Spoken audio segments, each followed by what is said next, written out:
वो लोग हैं जिनके पास मोदी जी के राशन पर जीवित हैं, जिन्हों के बच्चे पढ़े लिखे हैं नहीं और वो खुद भी पढ़े लिखे हैं नहीं। और मुझे एक आप जगह बता दीजिए, ऐसा डाटा आप मुझे दे दीजिए। अभी मोदी जी ने अपना यूट्यूब चैनल खोला, अगर इस देश की जनता मोदी जी को वोट देती, मोदी जी को चाहती, तो मोदी जी के यूट्यूब चैनल पे फॉलोअर्स होने चाहिए थे। 17 मिलियन तो है, 17 मिलियन है। 17 मिलियन, तो 17 मिलियन ही मोदी जी के फॉलोअर है। फिर इसके अलावा बाकी का वोट कैसे मिलता है? इसका जवाब आपको स्वयं मिल गया कि बाकी का वोट ईवीएम की हेरा फेरी से मिलता है। और मैं आपको बता देता हूं कि मध्य प्रदेश हो, छत्तीसगढ़ हो या राजस्थान हो, यहां पर भाजपा हार रही है, लेकिन साल 2024 के अंदर भारतीय जनता पार्टी ईवीएम के बलबूते पर जीतेगी। और प्रॉफिट मोहम्मद साहब के ऊपर टिप्पणी करता है, कोई आपकी पार्टी का नेता SC ST OBC के ऊपर टिप्पणी करता है, और आपको तो सबसे ज्यादा तकलीफ है। आप कह रहे हो लड़ाने की, आपको तो सबसे ज्यादा तकलीफ हो रही है जातिगत जनगणना कराने से भी। क्यों नहीं कराते आप जातिगत जनगणना? इस देश के अंदर वो लोग, सड़क छाप लोग, जो अंबेडकर साहब को, बाबा साहब को गाली देते हैं ना, वो इसलिए गाली देते हैं क्योंकि उन्होंने उनको कभी पढ़ाई नहीं है। जिस व्यक्ति ने बाबा साहब को पढ़ लिया, वो हमारे देश के प्रधानमंत्री झूठ बोलते हैं। क्या गलत कहा लोगों ने? बताइए ना आप मुझे। मुकेश अंबानी को राशन लेते देखा है? कभी टाटा बिरला को राशन लेते हुए देखा है? या फिर कभी किसी नेशनल चैनल के पत्रकार, चाहे वो अर्नब गोस्वामी हो, अमीश देवगन हो या अंजना ओम कश्यप हो, किसी को आपने राशन लेते देखा है? या सुभाष चंद्रा को राशन लेते देखा हो? तो उसका जवाब है नहीं।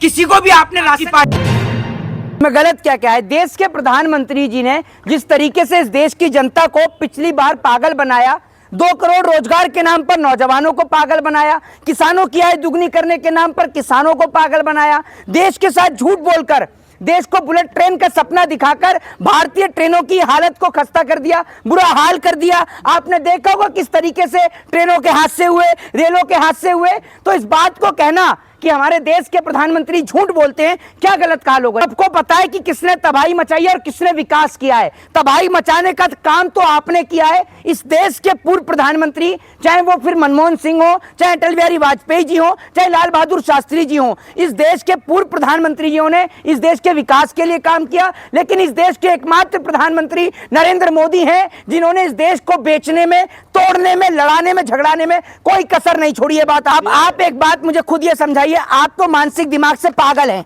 आपकी समझ में तो आता नहीं है। एक बात मुझे बताइए, इस देश के अंदर कभी मुकेश अंबानी को राशन लेते देखा है? कभी टाटा बिरला को राशन लेते हुए देखा है? या फिर कभी किसी नेशनल चैनल के पत्रकार, चाहे वो अर्नब गोस्वामी हो, अमीश देवगन हो या अंजना ओम कश्यप हो, किसी को आपने राशन लेते देखा है? या सुभाष चंद्रा को राशन लेते देखा हो? तो उसका जवाब है नहीं। किसी को भी आपने राशन लेते नहीं देखा होगा। राशन एक मिनट जाइए, राशन लेने का काम इस देश की गरीब जनता करती है। तो आप अंदाजा लगाइए कि इस देश के अंदर कभी भी 80 करोड़ लोगों को राशन नहीं दिया जाता था। यानी प्रधानमंत्री नरेंद्र मोदी जी ने 80 करोड़ लोगों से उनका कारोबार, उनका घर परिवार, व्यवसाय सब कुछ छीन लिया। जिसके बाद रुक जाइए, जिसके बाद उनको 80 करोड़ जो लोगों को जो है वो राशन देने का काम तो के प्रधानमंत्री हैं। इससे पहले गरीबों के प्रधानमंत्री हैं। तो सुभाष चंद्रा सबसे बड़ा भिखारी है क्या? कर्जा माफ तो सुभाष चंद्रा का हुआ है। ये बताइए ना आप मुझे, कौन से स्कूल से पढ़ के आते हो आप? आपके पास ज्ञान नहीं है क्या? ये मुझे बताइए। ये व्यक्ति यहाँ खड़े होकर कह रहा है कि प्रधानमंत्री नरेंद्र मोदी जी गरीबों के प्रधानमंत्री हैं। तो जरा मुझे ये बताएं कि इस देश के अंदर कितने गरीबों के बच्चे जो हैं वो IAS बने, IPS बने, डॉक्टर बने, इंजीनियर बने। और तो और ये बता दीजिए कि कितने गरीबों के बच्चे BCCI के अंदर बने, सेक्रेटरी बने, प्रेसिडेंट बने, कोई भी पोस्ट लियो, BCCI के अंदर बन रहा है तो अमित शाह का बेटा जय शाह बन रहा है। ठीक है जी, अनुराग ठाकुर बन रहे हैं, अपने पिता की बदौलत बन रहे हैं। हाँ, ये जय शाह का पर्सनल असिस्टेंट है, ये खिलाता होगा जय शाह को क्रिकेट। कभी तो BCCI में बन गया। कितने साल क्रिकेट खेला जय शाह ने? जवाब दोगे आप इस बात का? कितने साल खेला जरा बता तो दीजिए। ये देश हिंदू मुसलमान की नफरत से नहीं चलेगा, ये याद रखिएगा। टीवी चैनल पर बैठकर 24 घंटे हिंदू मुस्लिम करने से, मंदिर और मस्जिद करने से देश नहीं चलता। देश चलता है ये मोदी जी को नहीं पता कि लड़ाई लड़ाने का काम तो आपकी पार्टी के नेताओं का है। कोई आपकी पार्टी का नेता प्रॉफिट मोहम्मद साहब के ऊपर टिप्पणी करता है, कोई आपकी पार्टी का नेता SC ST OBC के ऊपर टिप्पणी करता है। और आपको तो सबसे ज्यादा तकलीफ है। आप कह रहे हो लड़ाने की, आपको तो सबसे ज्यादा तकलीफ हो रही है जातिगत जनगणना कराने से भी। क्यों नहीं कराते आप जातिगत जनगणना? इस देश के अंदर वो लोग, सड़क छाप लोग, जो अंबेडकर साहब को, बाबा साहब को गाली देते हैं ना, वो इसलिए गाली देते हैं क्योंकि उन्होंने उनको कभी पढ़ाई नहीं है। जिस व्यक्ति ने बाबा साहब को पढ़ लिया वो कभी उनको गाली दे ही नहीं सकता। ये बात आप याद रखिए। इसी देश में तो चलता है कि जात पात के नाम पर कि भैया ये छूते यहाँ नहीं बैठेगा, या छूते तो हमारे साथ खाना नहीं खाएगा, इसलिए वो जनाब चले गए कोलंबिया। कोलंबिया चले गए जहां पर टैलेंट को पूजा जाता है, वहां आपसे जात, आपकी कास्ट, आपका रिलीजन, आपका धर्म नहीं पूछा जाता। ये बात आप याद रखिएगा। इस देश की आजादी में सभी की सहभागिता रही है, सभी का योगदान रहा है, चाहे वो हिंदू हो, मुस्लिम हो, सिख हो या ईसाई हो। लेकिन ऐसे लोगों का योगदान नहीं रहा जो अंग्रेजों के जूते चप्पल और तलवे चाटा करते थे। ये लोग कह रहे हैं, ये वो लोग कह रहे हैं जिनके पास खाने को 2 वक्त की रोटी नहीं है, पढ़े लिखे हैं नहीं, अनपढ़, जाहिल और गवार हैं, जिन्हों को हिंदू मुस्लिम मंदिर और मस्जिद के नाम पर 500-500 रुपए देकर लड़ाने का काम दिया जाता है, ठेका और कॉन्ट्रैक्ट दिया जाता है। जी के बचपन में आप ही ने पाला होगा गोदी में लेकर, इसीलिए आप ही बता सकते हैं कौन सी मिट्टी में खेले हैं, कौन सी मिट्टी में कूदे हैं और कौन से घाट का पानी पिया है। बांग्लादेश की लड़ाई लड़के आए तो साथी में थी क्या आप, विंग कमांडर बन के? जरा ये बता दीजिए ना, कौन सा पानी पीते हैं मोदी जी, बता दीजिए। देश प्रेम नहीं है आपका, तो जमीर ही बिक गया है, देश प्रेम भी बेच दिया क्या? लोगों के साथ फौजी बनाते हैं। इस देश के अंदर इतना पागल बनाती है इस देश की गोदी मीडिया। अभी मैं देख रहा था टीवी चैनल पर, वो जो पाकिस्तान से आई थी, क्या नाम है उसका, वो लप्पू सा, सॉरी हाँ, सीमा हैदर, बिल्कुल सही, वो सीमा हैदर जो है वो करवा चौथ का चांद दिख रही है तो उसको दिखाने में लग रही है इस देश की मीडिया। वो सरहद पे खड़े जवान जो अपने घर पर दिवाली नहीं मनाने आ पाते, ईद नहीं मनाने आ पाते, होली नहीं मनाने आ पाते, उनको नहीं दिखाती इस देश की मीडिया। आप जो मध्य प्रदेश में रैलियां कर रहे हैं, छत्तीसगढ़ में रैलियां कर रहे हैं, अभी आज गोवर्धन का पर्व है, फिर भैया दूज का पर्व है, आप क्यों नहीं मनाते फौजियों के साथ? बताइए ना। ये आदमी सिर्फ दिखावा करने का काम करता है और फौजियों से इतना ही प्यार है आपको तो मोदी जी तत्काल प्रधानमंत्री पद से इस्तीफा दीजिए, अमित शाह जी को गृह मंत्री पद से इस्तीफा दीजिए और जयशाह को बीसीसीआई से निकालिए और योगी जी को मुख्यमंत्री के पद से निकालिए और आप चारों के चारों जाकर बॉर्डरों की रक्षा करिए। वैसे ही प्रधानमंत्री का तो 56 इंची का सीना भी है और लाल आंख भी दिखाता है, तो उसको वहीं बॉर्डर पर भेज दो।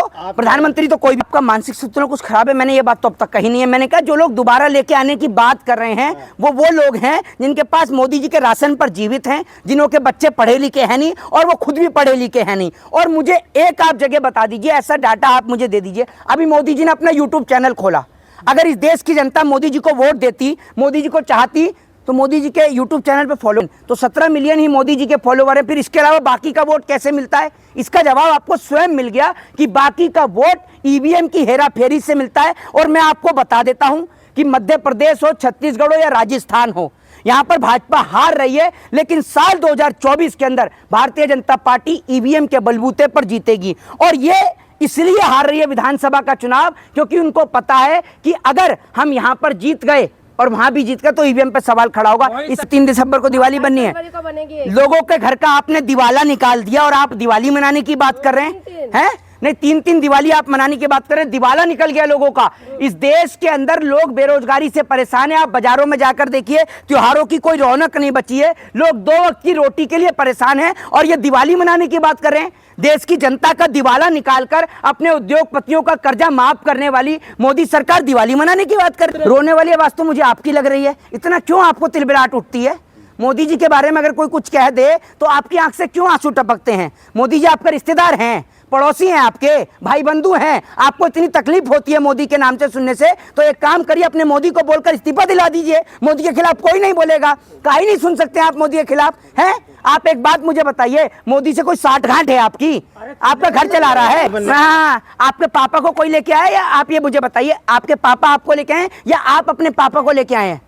बताइए, हूं मत करिए, बताइए। पापा हमें लाए ना, तो राम इस देश के अंदर आपको और हमें लेकर आने वाले हैं इस देश में। वो फिर क्यों कहते हैं जो राम को लाए हम उनको लाएंगे? देखिए, वो जनता को पागल बना रहे हैं और जो बन जाए उसको बना ही रहे हैं ये लोग। एक बात मुझे बताइए, चलिए मुझे एक बात बताइए, ये राम के नाम पर वोट लेते हैं, मंदिर मस्जिद के नाम पर लोग वोट लेते हैं, चर्च गुरुद्वारे के नाम पर वोट लेते हैं, हिंदू मुसलमान के नाम पर वोट लेते हैं। एक बात मुझे बताइए, अगर बीजेपी ने इतना ही अच्छा काम किया है, एजुकेशन, हेल्थ, डेवलपमेंट, रोजगार, इनके नाम पर वोट क्यों नहीं लेते? प्रधानमंत्री का भाषण सुनो, कांग्रेस का रोना रोएंगे या नेहरू जी का रोना रोएंगे, इसके अलावा कोई और काम नहीं है प्रधानमंत्री को। कोई प्रधानमंत्री बना दिया है? मोदी ने राम मंदिर बनाया है, मोदी जी ने बनाया राम मंदिर है, उन्हीं की सरकार में बनाया ना। अरे उन्हीं की सरकार में बनाया, उन्हीं की, एक बात मुझे बताइए, उन्हीं की सरकार में किसान मरे हैं तो आप कह रहे हैं मोदी जी ने मरवाए हैं? उन्हीं की सरकार में देश के जो नौजवान है वो बेरोजगार हुए हैं, यानी मोदी जी ने बेरोजगार किए, फिर तो आप मानते हैं?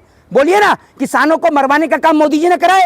अगर राम मंदिर का श्रेय मोदी जी लेते हैं तो किसानों को मरवाने का श्रेय भी मोदी जी लेंगे। बताइए, मरवाए किसानों को? शर्मा, लोग कह रहे हैं कि जो 2024 का चुनाव है, हाँ, वो मोदी जी की जो उपलब्धियां हैं, हाँ, उसके आधार पर वोट देगी जनता। मैं आपसे कहता हूं, आप मोदी जी की 10 उपलब्धि गिनवा दो, गिना दो। आप यहाँ पर ये 15 से 20 पत्रकार हैं, मैं मोदी जी की 10 उपलब्धियां गिनवाना चाह रहा हूँ। बता दीजिए आप कौन सी उपलब्धियां हैं? अच्छे दिन, राम मंदिर, ये अच्छे दिन क्या, कौन सी योजना है अच्छे दिन? अरे इतने फ्लाईओवर बन गए हैं? हैं, इतने फ्लाईओवर बन गए देश में, एक मिनट एक करे बताइए। इतने फ्लाईओवर बन गए देश में, पहले नहीं एक पहले हाँ पता है, हाँ सबसे पहले क्या शौचालय है, शौचालय। इससे पहले तो आप शौचालय करते नहीं थे, सड़क पर खेत में करते होंगे। ये व्यक्ति दिल्ली में खड़ा हुआ है और कह रहा है शौचालय। इससे पहले लेके जाते थे, हैं? गाँव में लोटा लेके जाते थे पहले। अब आप एक बात मुझे बताइए, आपने कितने साल लोटा लेकर गई हैं? और अब कौन से मोदी जी के शौचालय? एक मिनट, आप में से सभी लोगों का गांव होगा, तो एक बात मुझे बताएं, आप गांव जाते ही होंगे त्योहारों पर, तो मुझे ये बताएं कोई भी एक पत्रकार कि आज कौन कौन सा पत्रकार मोदी जी के बनाए शौचालय में जा रहा है? इस देश में पहली बार पैखाना घोटाला हुआ। बताइए, आप जाते हैं मोदी जी के बने शौचालय में? आप जाते हैं लोटा लेकर? बताइए ना। तो मोदी जी ने बनवा दिया, कौन? हाँ, तो मोदी जी के शौचालय में गए हैं कभी? अरे आवाज तो देश मिल में गए, बन रही है। ये कह रहे पूरे देश में बन रहे हैं। को कहाँ है बताओ, दिल्ली में कहाँ है मोदी जी का शौचालय? आवाज और तो घर मिल में गए। बना, गाँव में जाके। हर घर में बना है। आपके घर में मोदी जी ने शौचालय बनाया? इससे पहले सड़क पर करते थे क्या? और बताइए, चलिए एक हो जहाँ गई, झुग्गी दूसरे वहाँ मकान हैं? जहाँ झुग्गी वहाँ तो मकान। बताइए कितने झुग्गी वालों को मकान मिल गया? ये तो यहाँ तो बुलडोजर चल रहे हैं लोगों के घरों पर। गाँव में तो कितने आवास मिले हैं। तो आपको तो मिल ही गया होगा, 4-5 करोड़ के मालिक तो आप बन ही गए होंगे। आप तो वैसी झुग्गियों में रहते ही हैं। तो बताइए ना, कितने झुग्गी वालों का इंटरव्यू ले लिया आपने? बताइए। इतने फ्लाईओवर जो बन गए देश, एक मिनट, इतने फ्लाईओवर जो देश में इतने बन गए। इतने इतने कितने फ्लाईओवर बन गए? 4 फ्लाईओवर का नाम गिनाइए, बताइए ना। हाँ, क्या कर रहे हैं ये? आप क्या समझ रहे हैं? ये नेशनल चैनल की डिबेट है, कोई अनपढ़ जाहिल गवार मूर्ख लोग हैं यहाँ पर। बताइए ना, इनके पास बोलने को कुछ नहीं है, सिर्फ जनता को है। 5 किलो राशन, 5 किलो राशन तुमने कभी लिया है? लिया है? तुमसे बड़ा भिखारी तो कोई है ही नहीं इस देश में। पत्रकार से बड़ा भिखारी किसी को नहीं मानता। ये वो लोग हैं जो अपना जमीर बेच चुके हैं, तो आपसे बड़ा तो कोई भिखारी नहीं है। 5 किलो राशन की इस देश की जनता को जरूरत नहीं है। वो कहते हैं उनके बच्चों को रोजगार मिल जाए। अगर किसी के बच्चे को रोजगार मिलेगा, बेहतर शिक्षा मिलेगी, तो 50,000 की नौकरी करने वाला 5 किलो राशन भर सकता है। और 5 किलो राशन को पकाओगे कैसे? कच्चा चावल और कच्चा गेहूं खा लोगे? उज्ज्वला योजना के मुताबिक सिलेंडर दे रहे हैं। हाँ, उज्ज्वला योजना के मुताबिक सिलेंडर दे रहे हैं। कितने सिलेंडर दे दिए जरा ये तो बता दीजिए। आपके घर में आए कुछ सिलेंडर है? दिया तो है ना महिलाओं को। दिया नहीं, दिया भी ना दिया, दिए का भी तेल निकाल के लोग बेच रहे हैं अयोध्या में। देख नहीं रहे आप? ये हालत है बेरोजगारी का आलम है। तो पागल ना बनाए। लखनऊ से अयोध्या तक 5-6 घंटे लगते थे, आज इतनी अच्छी रोडें बन गई कि 2 घंटे में इंसान पहुंच जाता है। तो पैदल ही चले जाते होंगे आप। ये 2 घंटे पता नहीं कौन सा नक्शा है। झूठ बोलने में पत्रकार माहिर है। 2 घंटे में कोई भी गूगल पे जाके सर्च करे, अगर नक्शा दिखा दे दिल्ली से लखनऊ को, तो जो करने को तैयार है। नहीं, लखनऊ से अयोध्या, लखनऊ से अयोध्या 2 घंटे में पहले 4 इतने घंटे लगते थे। फ्लाइट उड़ा दी क्या सीधा डायरेक्ट? अरे इतनी अच्छी रोडें बना दी योगी जी ने। अच्छा, योगी जी ने। योगी जी क्या कंस्ट्रक्शन का भी काम कर रहे हैं? बेलदारी मजदूरी भी कर रहे हैं। पहले तो मोदी जी फैक्ट्री में लगे हुए थे, 24 घंटे काम, 18 घंटे काम कर रहे थे। अब योगी जी को भी लगा दिया क्या कहीं? तो जनता को पागल ना बनाए। जय हिंद, जय भारत, वंदे मातरम।